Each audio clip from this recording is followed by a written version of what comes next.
I overheard my fiancée mocking me to her friends, calling me a sugar daddy, and decided to secretly use her contacts for my cousin's modeling career. I, 29 male, have been dating my fiancée Bella, 25, for almost a year now. Bella is an aspiring model and is extremely stunning, so much so that for the first few months I could barely even believe I was with her. My friends couldn't believe it either because I'm an average-looking guy myself, and even though people do say that looks aren't everything, it did feel strange for me to be with this woman who was so conventionally attractive, and I was just a normal-looking guy. I was content with just dating, but then, 6 months in, she started dropping hints about wanting to get married.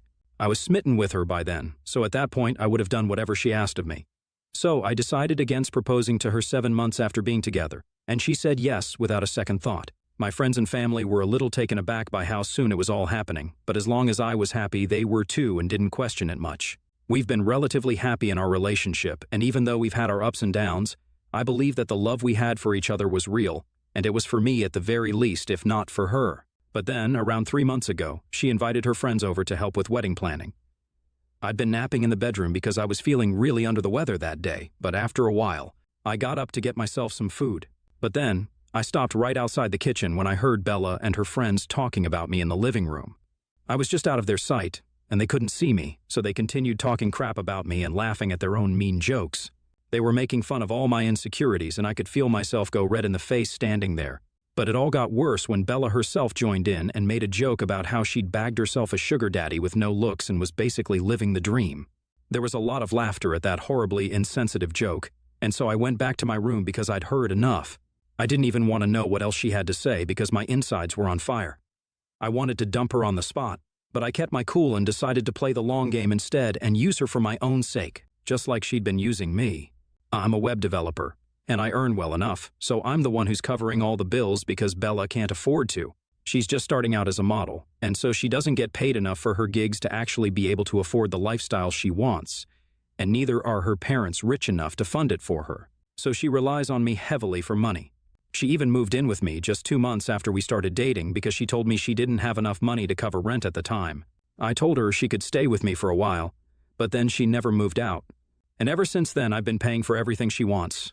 I'm the one who pays for her cabs when she has to travel for auditions, for her clothes, accessories, makeup, and whatnot. So she's not entirely wrong. She did bag a sugar daddy, but I'm just a couple of years older, so I don't think that's accurate. After I overheard her conversation with her friends, I went back to my room, and I was contemplating breaking up with her over this. But then I decided not to dump her because I had a way better plan in mind. I have a cousin who's also trying to become a model, and I knew for a fact that this cousin of mine, let's call her Irene, 23 female, was loaded. Her father was a hugely successful business tycoon, but unfortunately, he didn't approve of his daughter's career choices since he believed that it was too risky. And so he wasn't going to help her out until she bagged some gigs on her own. She'd moved here a few months after I met my girlfriend, and I knew that she'd appreciate my help. But Bella stopped me from giving her a head start by telling me how competitive the modeling world is and that Irene could potentially become a threat to her if we helped her with getting contacts. So, unfortunately, Irene had to struggle on her own to make a place for herself because while she did have her dad's credit card, she didn't have any contacts, and she was really young. So she didn't know how to network either.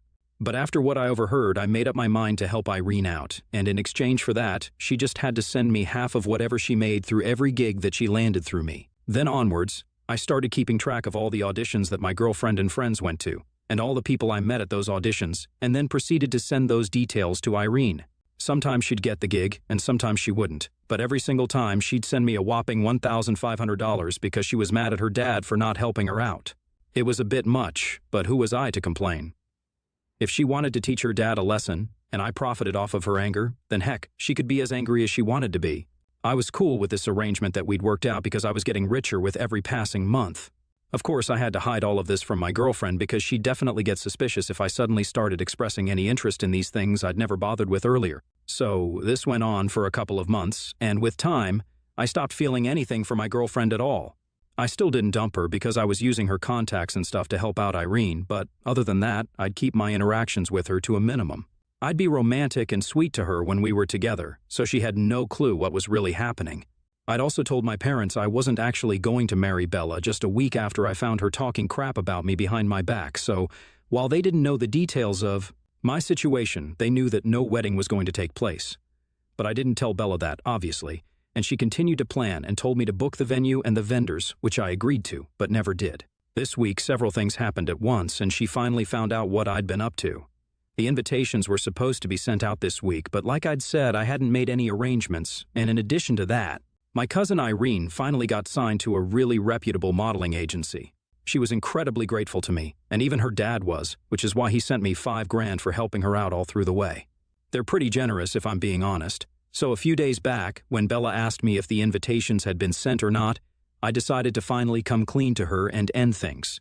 I'd spent quite a few months putting up this facade, and now that I had made enough money off of her, I didn't feel like putting on this show anymore. Irene was where she wanted to be and wouldn't need my help anymore.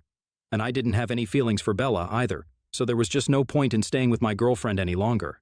So when she asked about the invitations, I decided to tell her the truth and said that I hadn't made any arrangements for the wedding at all. In fact, there was no wedding at all. Now, she was obviously stunned by that and asked me if I was joking. So then I finally told her that I'd heard her little joke the other day, and I hadn't forgiven her for it. When she asked me why I'd stuck around for so long, I told her about how I used her to push Irene's career ahead, and how she paid me handsomely for all that I'd done for her. Now that I was finally telling her the truth, there didn't seem any point in hiding anything from her, so I was completely honest with her. She was flabbergasted when she learned what I'd been up to these past few months, and her reaction was nothing short of hysterical. She was crying, screaming, and being all melodramatic about how I'd betrayed her and used her. I told her that this was all happening because of what she'd said to her friends behind my back, and she started talking about how it was just a joke. Well, it wasn't a very funny one, and it was actually really hurtful and demeaning. We argued over that for a while, but then she just gave up and told me that I'd betrayed her in the worst possible way over a joke, and she'd never wish this even on her enemies. She had a complete breakdown over it and said that she'd actually loved me, but I hadn't even deemed her worthy of a discussion and decided to essentially ruin our relationship over a silly joke. I stuck to what I believed in and told her that for me, it wasn't just a joke because it hit a little too close to home.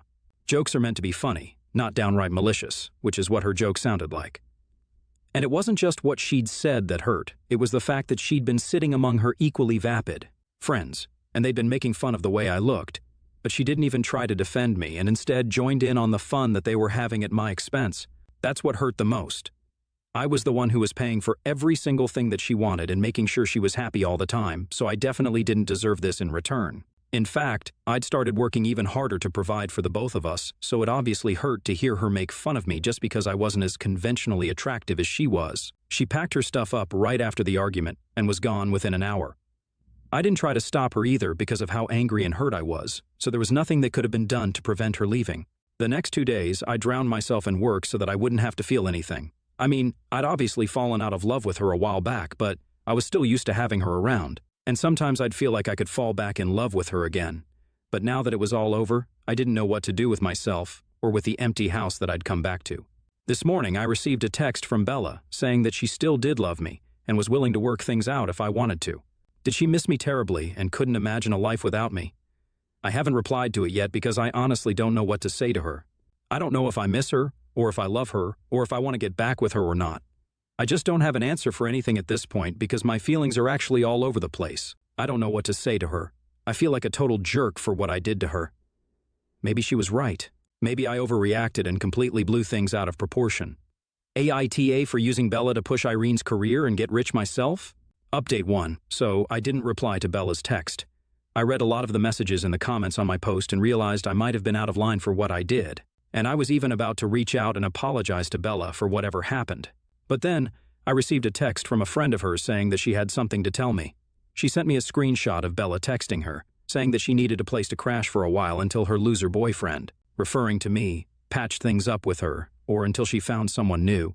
This friend of hers told me that apparently Bella had sent this to their entire friend group and had claimed that she'd left after a fight, but she hadn't yet told them what the fight was about. Her friend didn't feel comfortable with the fact that Bella was still talking badly about me, even though we were supposed to get married in a couple of months. And so she felt like she had to tell me what Bella had been saying behind my back and get it off her conscience.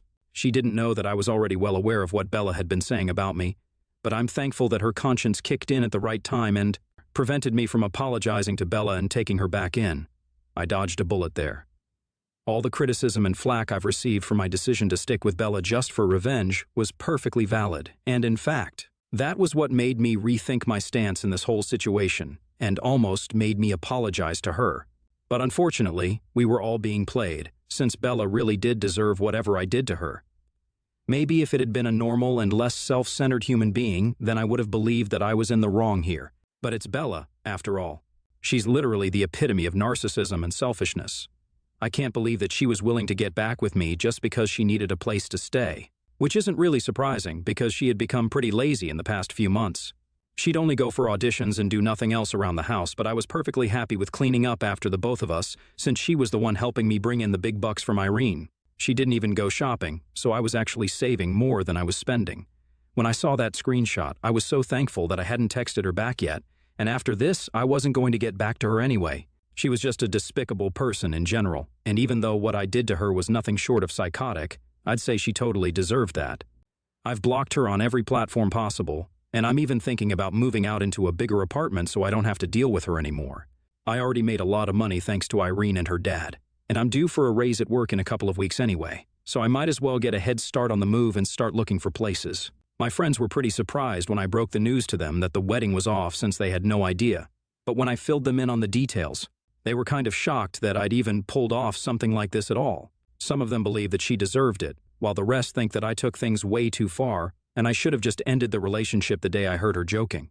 I bet everyone will agree that she deserved what I did when they heard about her false confession of love, just so that she could continue to live with me without paying rent or making any contribution to the household expenses. Even if she does manage to find a guy who's willing to let her move in after a few months of dating, I don't think that there'll be a guy as stupid and smitten as I was and let her live off of their money. But who knows, maybe she might. It doesn't really matter to me anymore, and I'm just relieved that she's gone now, and I won't have to deal with her in the foreseeable future. Thank goodness. Update 2, I was wrong about getting rid of her so soon. I guess she realized that not everyone will be okay with her lifestyle and won't just blindly agree to let her live with them and spend their money. That is, unless she actually starts looking for a real sugar daddy, which is another story altogether. She somehow got a hold of me from a different number and started texting me to blackmail me into letting her move back in. Her strategy was definitely very off, because she was trying to threaten me by saying that if I didn't let her move in until she found a new boyfriend, then she'd tell everyone that I'd used her for her contacts in the modeling world to help my rich cousin out. I hope she does realize that unless she tells people the full story, they're just going to think that I was being a good relative. And I hope she's not naive enough to believe that she can just talk crap about me to people and I'll sit back and let it happen. I told her that if she talks about me, then I'll definitely talk about what she did, and it will all be out in the open. She also has a significant following on Instagram, so this will affect her a lot more than it'll affect me. She hasn't replied yet, and I hope she doesn't, because I'm getting really sick of her. Update 3. As if bothering me through text wasn't bad enough, Bella showed up at my workplace today. The receptionist had to call me to meet her because, apparently, she refused to leave without seeing me first. I had to take her to a nearby cafe so that I could talk to her without embarrassing myself in front of my coworkers, because I could tell that Bella was very close to throwing a temper tantrum when I saw her. And that's exactly what happened once we sat down to talk in the cafe. She started whining about how I'd been unfair to her and that she deserved a second chance, regardless of whatever she'd done, just so that she could prove to me that she was capable of being a good girlfriend under the right circumstances. That really caught me off guard, so I asked her what she meant by that statement, because as far as I was concerned, her circumstances couldn't have been better. She lived a completely stress-free life and paid for nothing, and apparently that's what she meant by circumstances. She told me that I'd spoiled her rotten by letting her walk all over me, and if I'd stood up to her more often, then she might have been more attracted to me. I was too weak-willed and too average-looking already, and on top of that, I had absolutely no self-esteem, which made it so easy for her to boss me around without feeling guilty, which is why she said what she said. But now that she knew that I'd been secretly playing her for a fool, she was a lot more attracted to me and could finally take me seriously as a potential boyfriend. I'm not even making this up right now.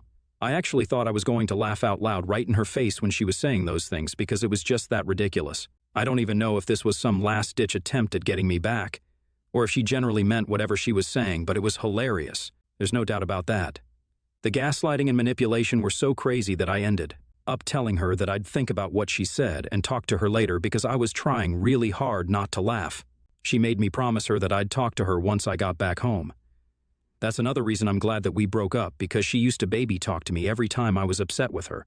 I don't know why. I guess she thought infantilizing herself would make her seem more desirable to me or whatever, but it just grossed me out. I was just too nice to say anything to her. I got back home half an hour ago, and it's just insane to me that even after all that has happened, she's still trying to get back with me just so that she'll have a place to live.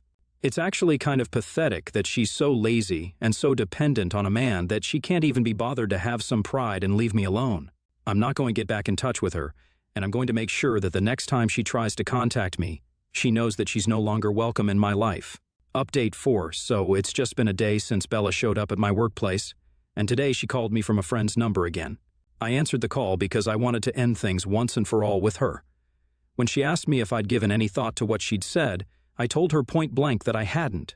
And even if I was held at gunpoint and asked to get back with her, I'd still say no. I kind of went on a rant and told her every awful thing that I'd thought about her and let her know that she was a pathetic mess.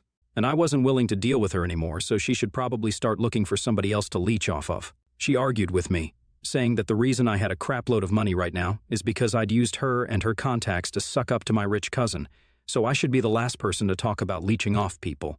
Our argument kind of escalated after that point, and there was a lot of cursing and shouting, but after a while I realized that there's just no point in arguing with a deranged idiot like her. I don't even know how I fell for her in the first place, but I guess she was pretty and charming enough to make it work. I just told her that I wasn't going to entertain her bullcrap anymore, and if she tried to contact me again, then I'd post what she'd done on Instagram, and that would be the end of whatever little fame she'd earned for herself. So she realized that it was probably not a good idea to keep arguing with someone who could expose you and ruin your reputation within seconds if he wanted to. And she hung up after calling me a bunch of names and cuss words. But I don't even mind that anymore. It's a small price to pay to get rid of her for good. I'm just not going to date anyone for a while and go to therapy so that I can work out whatever esteem issues I have, because I most certainly do have some, or else I wouldn't have acted equally crazy.